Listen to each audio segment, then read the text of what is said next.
Tony, hola Katia, hola Daniel, ¿cómo están? Buenas tardes. Buenas tardes. Este, bueno, mucho gusto. ¿Cuál es su nombre?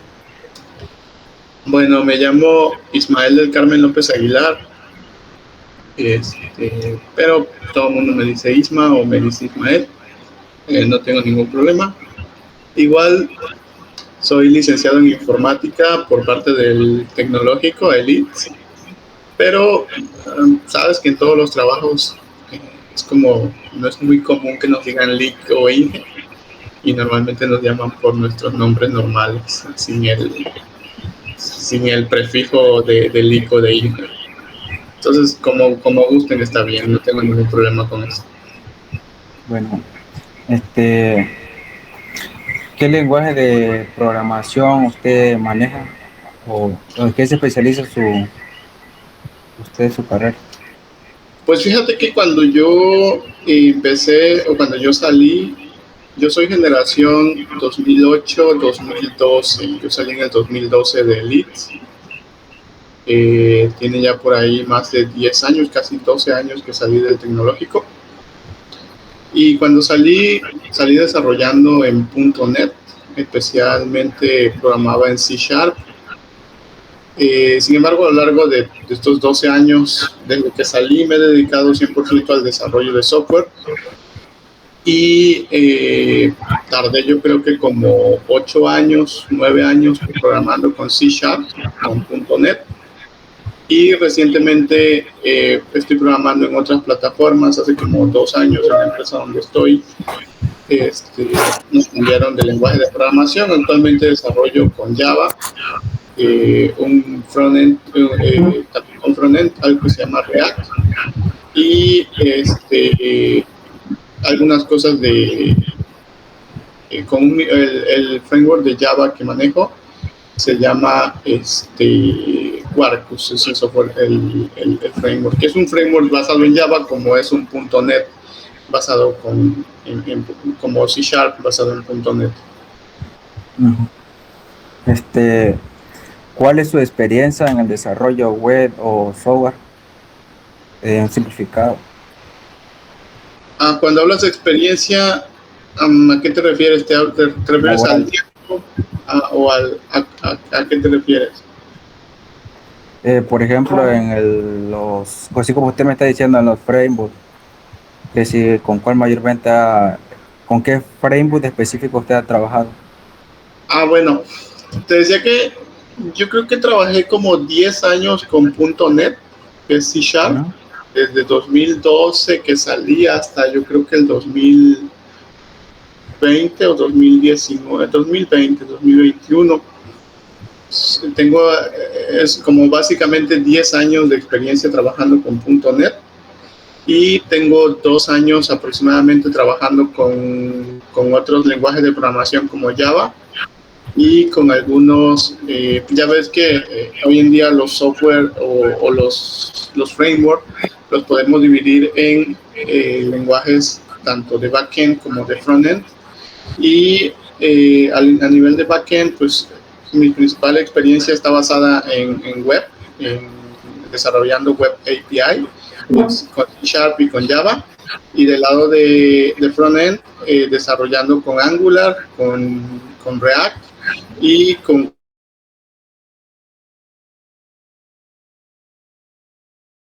Vivas. Ujú. Eh, ¿Ha trabajado usted con base de datos y, y cuál prefiere?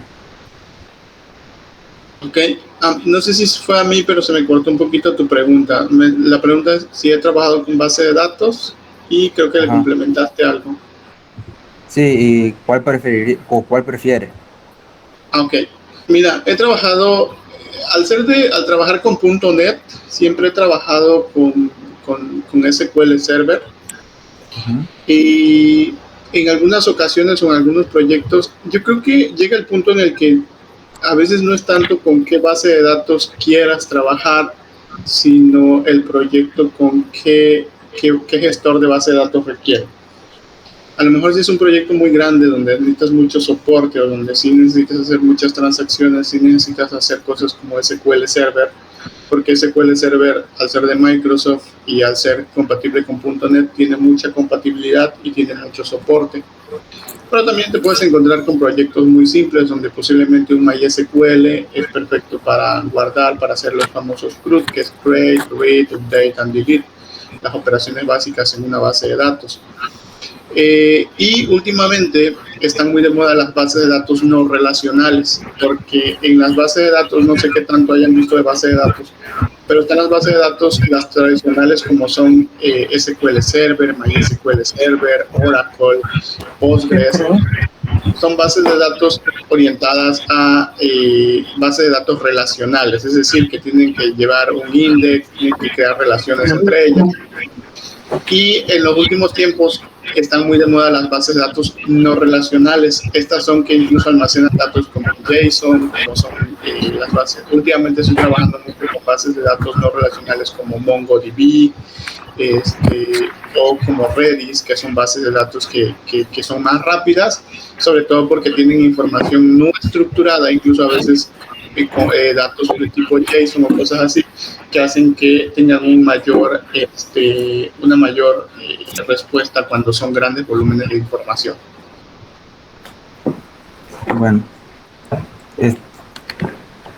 usted ha trabajado con el manejo de versiones de versiones. Sí, mira, el manejo de versiones, ahorita no sé qué tanto hayan ustedes escuchado, pero anteriormente había uno que se llamaba TFS, que era Team Foundation Server, que era donde era un repositorio donde el problema radica cuando, por ejemplo, si yo voy a hacer una aplicación solo, no tengo ningún problema en guardar mi código, porque yo lo guardo y yo sé que dónde está mi código, y si yo a rato quiero modificarle, lo modifico, lo guardo y lo publico en el servidor. Pero se convierte en un problema cuando tú, Tony, cuando Katia, cuando todos estamos metidos o involucrados en un mismo proyecto, y entonces a ti a lo mejor te toca trabajar en la página de login, a mí me toca trabajar en el logout, a lo mejor a Katia le toca trabajar el dashboard, que es la pantalla principal. Y todos estos cambios se vuelven tediosos porque imagínate que dices, oye, ¿sabes qué? Es que necesito que tú mezcles mis cambios también en lo mío, pásamelo en un USB y todo eso. Entonces ahí es donde surgen cosas como GitHub, donde GitHub es una plataforma donde todos bajamos el proyecto, lo sincronizamos, hacemos cada quien sus cambios, y cuando ya le damos commit, que significa mandar los cambios al repositorio, se suben y se van creando versiones de este código. Entonces de esa manera podemos trabajar, no sé, 50, 100 gente en mi proyecto, y todos estamos trabajando en nuestra parte, mandando los cambios a un repositorio en común, donde ahí se aplican otras técnicas para a lo mejor llevar ese código trabajado a un servidor o deployarlo a un servidor ya real para que lo pueda consumir un usuario final. Pero obviamente pues el manejo de versiones es eso, es un servidor donde todos estamos subiendo nuestros cambios, y que a veces pues evidentemente hay veces que hay errores, porque por ejemplo si yo toco un archivo del mismo y tú también lo trabajas y los dos mandamos el cambio, es posible que a veces haya un conflicto en donde a quién le hago caso, dice el editor, si hago caso a tus cambios o caso a los cambios de Tony, por ejemplo. Y ahí se resuelven de manera manual. Entonces a veces puedes como que le llamamos hacer merge o mergear, es como unir, si tu cambio debe de ir y mi cambio también, entonces como que los combinamos. Ahora si tu cambio no debe de ir y el mío sí, entonces incluyo mis cambios, y viceversa, si tus cambios no deben de ir y los míos no, pues quito los míos y se ponen los tuyos. Ajá.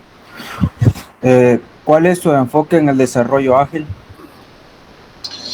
Mira, siempre, en todas las empresas donde he estado y donde ustedes en un futuro estarán, siempre estamos usando el Scrum.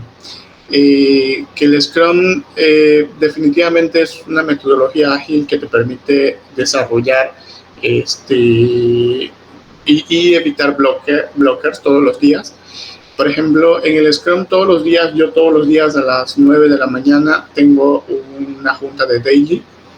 Y esta junta de daily es qué hice ayer, qué voy a hacer hoy y si tengo algún bloqueo. Y eso lo haces con todo el equipo.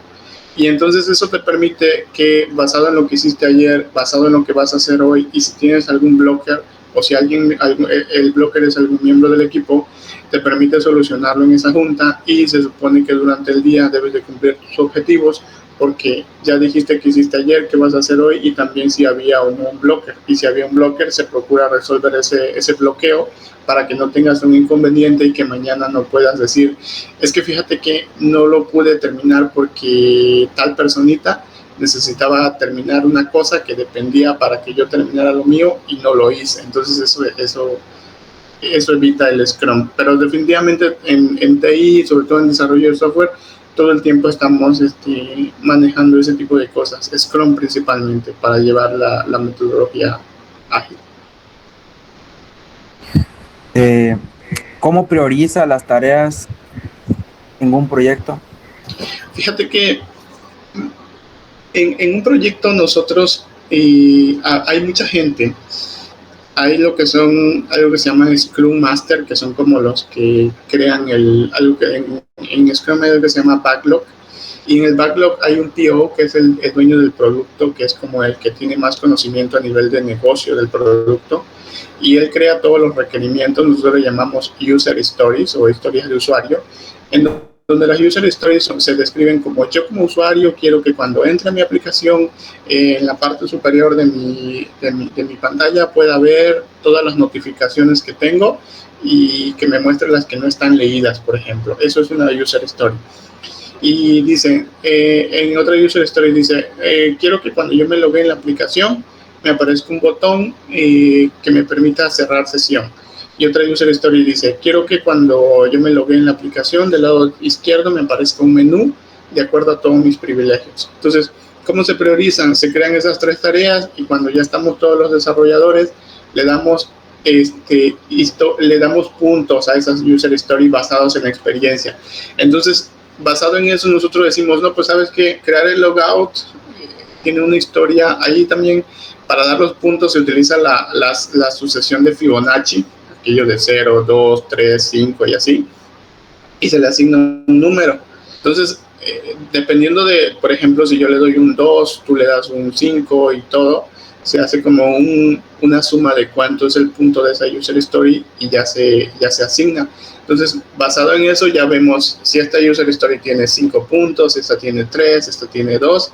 Ya vamos viendo, mientras mayor puntuación tenga, significa que es más compleja, es más importante, y normalmente pues ya lo vamos categorizando así y le damos prioridad de esa manera. ¿Qué herramienta utiliza para la gestión de un proyecto? Para gestión a nivel de cuál, porque mira, si lo vemos desde el enfoque de Project Manager, es decir, el que enfoca el recurso humano, por ejemplo, los desarrolladores y todo eso, pues hay muchas herramientas. Si lo vemos desde el punto de desarrollo a nivel de desarrollador, en mi caso, nosotros, por ejemplo, tenemos algo que se llama timesheet o hojas de tiempo, que es donde nosotros vamos poniendo como durante el día hice tantas horas en esto, hice otras horas en esto, hice 4 horas haciendo esto, todo ese tipo de cosas, y eso te permite ir generando métricas para que en el futuro tú puedas saber más o menos un proyecto. O sea, van creando logs para decir, no, pues sabes que basado en la experiencia de este programador, crear una página de login a lo mejor le lleva 8 o 10 horas. Que en horas de trabajo eso serían como 2 días o 1.5 días para que esté listo esa cosa, esa parte del sistema, ¿no? Y entonces así se va como gestionando la forma en que nosotros llevamos el tiempo, el recurso y todo del proyecto. ¿Cómo realizan las pruebas de calidad y depuración en su código? Mira, hay 2 procesos. Obviamente cada código que nosotros escribimos, obviamente lo probamos en nuestro local, en localhost, para ver que funcione, y hacemos todas las pruebas necesarias. Ese es un primer filtro. En la mayoría de las empresas donde yo he trabajado hay un área de QA o de Quality o de testers, y todo tu código pasa por una prueba de calidad de gente experta que hace pruebas al código. Entonces ya te dicen si hay a veces pruebas tanto de que funcione el sistema, que haga lo que debería de hacer, y también hay herramientas más sofisticadas que checan específicamente el código. Por ejemplo, hay una que se llama SonarQube, que lo que te revisa es que tengas buenas prácticas, que tu código no sea repetitivo, que tu código no tenga inyección de dependencia, tenga inyección de queries o ese tipo de cosas, y te da un log de todo cómo está tu código. Si el código no pasa la calidad, tienes que corregir todas las partes que te sugiere. Y de los lados, pues también los QAs te levantan bugs que tienes que resolver para que ese esté bien, ese código.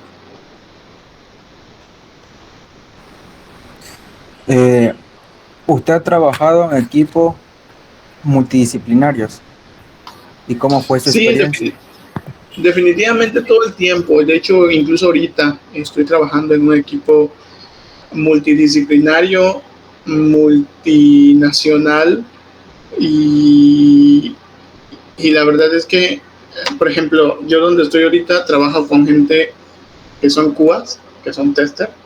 Trabajo con algo que se llaman business analysts, que son analistas de negocios, que ellos nada más se enfocan conocen cómo funciona el proceso, pues, y ellos te lo plasman ese proceso en un papel, y son como analistas que te dicen el sistema debe de, o sea, la mayoría de los analistas no saben ni idea de programación, pero ellos te dicen, si me escuchan, chicos, es que veo que se quedó como congelada la pantalla. No, sí lo estamos escuchando. Sí, okay. ¿Usted no lo escucha bien? Sí les escucho, pero creo que Tony veo que se le quedó congelada la pantalla. Bueno, se te quedó congelada. Bueno, Daniel sí se mueve. Katia se quedó viendo para un lado y ya no avanzan de ahí. Entonces no sé si es mi internet. Pero bueno, entonces si me escuchan todo está bien. Me decía que trabajo con mucha gente, de diferentes tipos, incluso de diferentes nacionalidades. Ahorita donde estoy trabajando, trabajo con gente de México, trabajo con gente de la India, trabajo con gente de Malasia y trabajo con gente de Estados Unidos. Y desde luego trabajo con diseñadores, trabajo con analistas, trabajo con tester o con QAs, y trabajo con directivos, gente que está más enfocada del lado del negocio, ese tipo de cosas. Bueno, ¿cómo se comunica usted con diseñadores o otros desarrolladores? Fíjate que con la modalidad del home office, todo el tiempo estamos bueno, ahorita yo uso principalmente el Teams, que es de Microsoft, y a través de eso siempre estamos en comunicación con esa parte. En el trabajo siempre usamos Teams o usamos correo electrónico, y la parte que creo que sí me gustaría resaltar es el idioma, porque sí tuve que aprender inglés. Yo considero que ahorita mi inglés anda como un 85, un 90%, y porque todo el tiempo les decía yo que trabajo con gente de India, trabajo con gente de Estados Unidos, con gente de Malasia, con gente de México, y bueno, la mayoría de los que trabajo de Malasia pues hablan malayo, y los de los Estados Unidos pues hablan inglés, los de la India hablan hindi. Nosotros los mexicanos hablamos español, pero por regla general todos hablamos inglés para comunicarnos. Entonces, por correo, por Teams, pero siempre en inglés, para tener esa comunicación. Ok. ¿Qué papel suele asumir en un equipo de desarrollo? Fíjate que tenemos roles donde estoy ahorita, estoy como consultor en una empresa, y tenemos roles bien definidos. Por ejemplo, ahorita en el rol donde yo soy un Application Developer nivel 3, y mi función es simplemente desarrollar, probar mi código y ponerla en un repositorio de GitHub, donde otro equipo que se llama DevOps, que son los que se encargan de llevar ese código hasta el servidor, hacen esa siguiente tarea. Pero me ha tocado de todo. Yo creo que han habido empresas donde me ha tocado ser el programador, el QA, el que deploya y todo lo demás. Y ahorita en esto del rol donde estoy, creo que es un rol de desarrollador, puramente desarrollador, o sea, solo desarrollo, pongo mi código en el lugar donde tengo que ponerle y ya no me tengo que preocupar por nada más. Bueno, ¿cómo manejan los conflictos dentro del equipo, si se han logrado tener, o dentro de su experiencia laborando en alguna empresa, si ha pasado algún caso? Fíjate que no he tenido, afortunadamente no he tenido ningún tipo de conflicto. Yo creo que el ámbito laboral es bien diferente al ámbito de la escuela, porque yo como estudiante sí recuerdo que cuando te dejan tarea de equipo y llegas al día siguiente y dices, oye, es que a ti te tocó hacer esto, a mí me tocaba esto y a ti te tocó esto, no sé si a ustedes les pase, pero de repente no falta el que dice en el equipo, es que a mí me tocaba eso, pero no lo hice, o yo no hice esta parte y no lo pude hacer por cualquier motivo, ¿no? En la parte del área laboral ya no, las cosas no funcionan así. Te decía que hay un rol y normalmente en la empresa tú tratas de cumplir con tu rol y simplemente si el otro no cumple con una parte y es un blocker para ti, en la parte del Scrum tú te encargas de decir que esa parte es un blocker y no eres tú el que se encarga de solucionar esa parte, sino hay otra gente como recursos humanos que en su debido momento pues le dan las gracias a las personas, sí o no. O a veces creo que es un extremo, pero sí hablan con la persona o la persona mejora, pero siempre he trabajado con gente con muy buena actitud y siento que no he tenido ningún conflicto así de ese tipo, nunca se ha dado, pues. Ok, ¿cómo se mantiene actualizado con las últimas tecnologías y tendencias en el desarrollo? Pues fíjate que todo el tiempo, uno cuando está metido en esto, todo el tiempo, aparte del proyecto, de los proyectos en los que estamos, afortunadamente la empresa donde estoy ahorita le gusta mantenerse siempre enfocada a sus aplicaciones a lo último. Y, y ahorita creo que por la forma en que estoy trabajando, no necesito, incluso nos pagan capacitaciones o nos pagan actualizaciones y de esa manera nos mantenemos actualizados.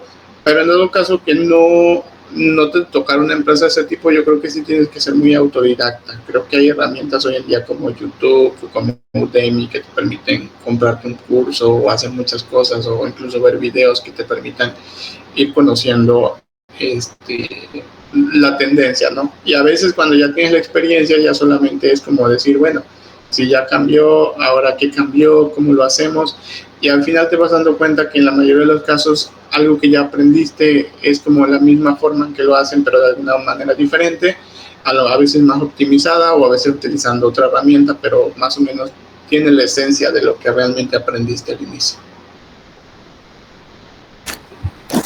Ok, ¿cuál ha sido el mayor desafío que ha enfrentado en un proyecto y cómo lo resolvió?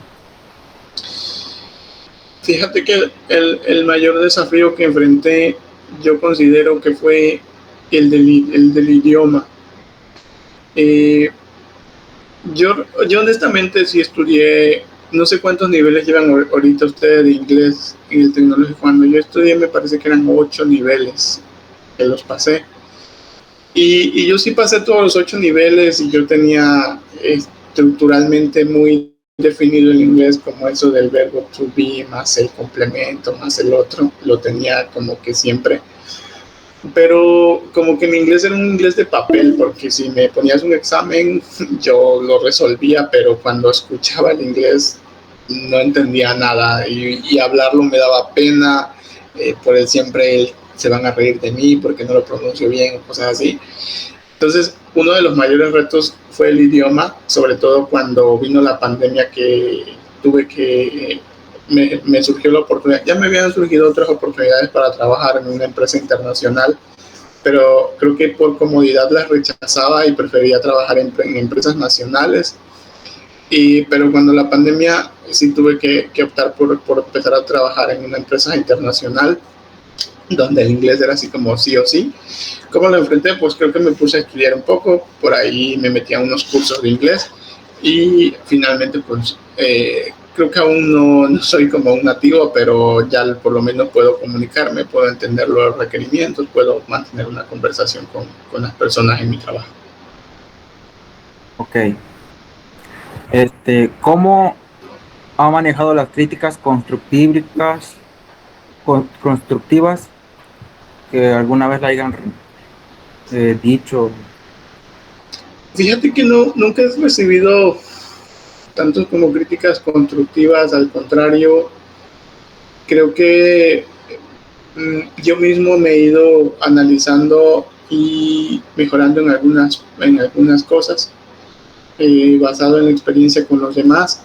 A veces trabajar con otra gente te cambia la vida, te cambia la forma en que ves las cosas. Por ejemplo, eh, sí he aprendido mucho a no justificarme tanto al hecho de decir es que no pude hacer tal cosa porque pasó esto, es que no pude hacer esto por esto, o sea, siempre dando como un pretexto, ¿no? Entonces he aprendido como a, a enfrentar más las cosas y a aceptar cuando dicen, no, pues sí, sí, tal vez no lo hice porque no quise o porque no quería o no, pero no meter como un montón de excusas para hacer eso. Pero creo que sí, como tal, creo que nunca me las han dicho, pero creo que viendo a otras gentes en el trabajo, otras cosas, como que tú mismo te vas dando cuenta y dices, posiblemente eso también me falta a mí o pues, eso me puede ayudar a mí a ser una mejor persona. Ok. Por último, eh, quisiera que compartiera, ¿cómo le formularía la pregunta? Eh, Usted cuando salió del instituto donde estudió y se fue específicamente directamente a laboral, ¿nos puede decir algunas cosas sobre cómo se sintió, eh, cómo sobrellevó las cosas o los problemas que se le presentaron? Así, fíjate que yo siempre tuve, cuando estaba en la carrera, siempre tuve miedo de, de si iba a encontrar un trabajo cuando saliera de ahí, porque, pues no sé a ustedes si les pasa, pero de repente si te encuentras a mucha gente que dice, no, pues es que yo estudié, pero no logro conseguir nada, ¿no? Cosas así. Ese era uno de mis mayores temores. Ahora, yo creo que yo siempre, eh, no quiero decir que yo siempre fui el mejor, pero siempre le eché ganas y siempre estaba con esa meta de que yo quería que, yo quería que cuando saliera, posiblemente no el mejor, pero sí uno de los mejores para poder encontrar un trabajo. Y siempre me enfoqué en eso, en aprender cosas por mí mismo. Este, yo creo que los maestros todos tienen una función y la cumplen al 100%, que es darte como la chispa y ya de ahí depende de ti si lo sigues adelante. Entonces, siempre busqué algo más, pues, es decir, si un maestro me dijo de base de datos, no nada más me quedé con el select asterisco from, donde el nombre de la tabla sea tal cosa, sino que me puse a buscar otras cosas. Siempre me enfoqué más en ir más allá de lo que siempre me dieron. Porque al final eso es, el maestro te va a dar un 20% del conocimiento que vas a lograr y el otro 80% tienes que buscarlo tú, reforzarlo más. Y al final de todo es la perseverancia, la práctica, estar todos los días en eso, metido, si quieres lograr ese objetivo. Y luego cuando empecé a dar mi residencia, pues siempre fue en la mejor disponibilidad de aprender, ¿no? Al principio, incluso cuando estás ahí en la residencia, nos quedábamos un poco más tarde, a más horas de lo que deberíamos. Porque al final de todo, pues creo que estás en esa etapa donde eres joven, creo que no tienes tanta responsabilidad, o a lo mejor sí de una familia, pero te tienes que enfocar un poquito más y dedicarle un poquito más de tiempo para que puedas obtener un mejor resultado en lo que quieres. Como último, ¿qué consejo daría a los estudiantes que están ¿cómo en este camino, digámoslo así? Ok, bueno, primero no se desesperen. Me tocó, yo cuando empecé la carrera creo que éramos casi 30 y terminamos como 15, la mitad. Y de los 15 que salimos, creo que nos dedicamos al desarrollo como 5, como 3 más o menos. Pero mi consejo es de que se enfoquen. Muchos le tienen miedo a la programación y realmente la programación no es difícil si lo practicas. Es como la persona que va al gimnasio y dices, no, es que quiero tener bíceps y quiero tener cosas, pero si nunca vas al gym, pues no creo que lo logres, ¿no? Entonces igual en la programación, te tienes que meter en eso, practicar, leer, dedicarle un poco de tiempo y se logra. Y al final de todo, si sientes que la programación se te complica mucho, no te desanimes por la carrera, de todo modo, termínala y puedes aplicar por otras cosas como un programa, como un tester que solamente es el que prueba la aplicación. Hay diferentes campos o incluso un analista de negocios, diferentes cosas, pero la idea es de que si ya estás en la carrera, la termines, la termines ahí con altibajos, pero lo logres y que siempre te enfoques y al final de todo, si cuando terminen es necesario salir del lugar donde están, de su zona de confort, irse a otro lugar, siempre les recomiendo que lo hagan, porque a veces el quedarnos en el mismo lugar, pues a veces no hay oportunidades, no es que uno no quiera, sino que a veces las oportunidades no se dan y si las oportunidades no están, tú tienes que ir detrás de esas oportunidades, pero no te quedes ahí esperando a que la oportunidad venga por ti, sino tú ve y busca esa oportunidad para salir adelante en lo que te gusta. Dedícale tiempo, sobre todo les decía yo que hoy hay herramientas como YouTube que te permiten practicar algunas cosas que te ayudan y practiquen mucho el idioma, por lo menos el inglés, porque sí se está volviendo como que un requisito así muy importante en cualquier lado donde ustedes vayan. Ok. Bueno, por último, ¿nos podría decir un poco sobre la empresa en la que actualmente está dando su servicio o laborando? Sí, mira, la empresa se llama TCS. Déjame ver, no sé si puedo escribir aquí, pero no lo veo.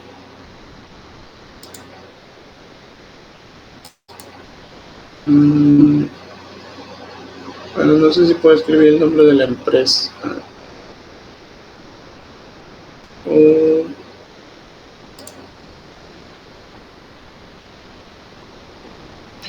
Bueno, la empresa donde estoy trabajando ahorita se llama TCS.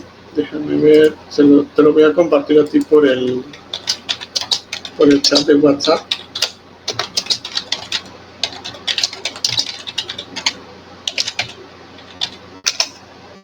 Se llama así. Te lo mandé, Tata Consultancy Services. Y es una empresa con origen en India. Pero aquí nada más soy consultor. ¿Qué significa eso? Que ellos son, digamos, que los que ven el tema de recursos humanos, son los que ven tipo de nómina, pero estoy asignado a una empresa dentro de que tiene un convenio con ellos o que tiene un contrato con Tata, con TCS, que se llama Herbalife. No sé si, creo que Herbalife es un poco más conocida. Entonces yo ahorita estoy trabajando directamente para las aplicaciones de Herbalife en Estados Unidos, pero como tal no trabajo para Herbalife. El cliente, la empresa donde trabajo se llama TCS, Tata Consultancy Services, y Tata como tal me tiene asignado a una empresa que es su cliente, que se llama Herbalife, y yo la mayoría del tiempo pues trabajo con la gente de Herbalife todo el día, me la paso ahí requerimientos para Herbalife, y y ya solamente temas como nóminas con recursos humanos es directamente con Tata. Tata tiene su sede en Calcuta, en la India, y tiene una sede aquí, la única oficina o sede aquí en México donde hay ahorita es en Guadalajara, creo que hay una en Monterrey, una en la Ciudad de México, y yo estoy asignado, digamos así, a la oficina de Guadalajara. Y eso que significa que cualquier cosa que yo tuviera que tramitar o hacer que no ha pasado, tendría que ir a la oficina de Guadalajara, pero nada más así. Ok,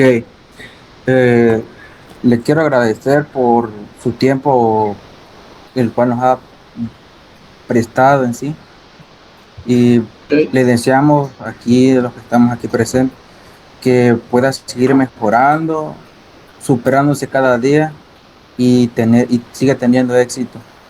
Y Okay. pues gracias. Pues muchas gracias igual a ustedes por considerarme en esta parte. Les deseo muchos éxitos en su carrera. Tercer semestre, ¿verdad? Tercer semestre. Sí, sí, Les falta camino por recorrer, pero sigan echando ganas. De igual manera, bueno, tú tienes mi número. Igual si Daniel o Katia tienen algún inconveniente, alguna duda o creen que les puedo apoyar en cualquier cosa, incluso hay una asesoría por teléfono o algo, no duden en mandarme un mensajito y si se puede y está en mis manos, con todo gusto les apoyo, ¿va? sí, Échenle muchos ánimos, allá afuera la industria todavía está buscando a muchos desarrolladores, hay desarrolladores backend que son como del lado del server un poco más pesado, pero también hay desarrolladores de frontend que son con JavaScript, CSS, HTML, que también están muy demandados allá. Entonces, creo que eligieron una buena carrera, es una buena carrera la informática, y solamente sigan echando ganas, no se desanimen, y cuando vengan a ver, ya están del otro lado con la carrera. Va, muchas gracias.